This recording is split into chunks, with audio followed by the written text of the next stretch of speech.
آزاد کشمیر میں سستی بجلی اور سستے آٹے کے لیے جاری احتجاج اور ہڑتال کے دوران مشتعل مظاہرین اور پولیس آمنے سامنے آ گئے۔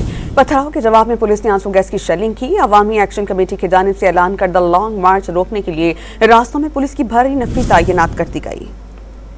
سستی بجلی اور آٹے کی فراہمی کے لیے آزاد کشمیر میں عوامی ایکشن کمیٹی کی اپیل پر شٹر ڈاؤن اور پہیہ جام ہڑتال آج دوسرے روز بھی جاری ہے۔ آزاد کشمیر بھر میں تمام کاروباری مراکز، دفاتر اور تعلیمی ادارے بند ہیں۔ عوامی ایکشن کمیٹی نے آج ریاستی دارالحکومت مظفر آباد میں لانگ مارچ کا اعلان کر رکھا ہے، جسے روکنے کے لیے مدینہ مارکیٹ کی طرف جانے والے تمام راستوں پر پولیس کی بھاری نفری تعینات کر دی گئی۔ مظفر آباد میں مشتعل مظاہرین اور پولیس آمنے سامنے آ گئے۔ مظاہرین کی جانب سے پتھراؤ کرنے پر پولیس نے جواب میں آنسو گیس کی شیلنگ کی۔ میرپور میں لانگ مارچ میں شرکت کے لیے لوگوں کی بڑی تعداد جلوس کی شکل میں ضلع کچہری پہنچی۔ مظاہرین نے مہنگی بجلی نامنظور، مہنگا آٹا نامنظور کے نعرے لگائے۔ ضلع انتظامیہ نے میرپور میں دفعہ 144 نافذ کر رکھی ہے۔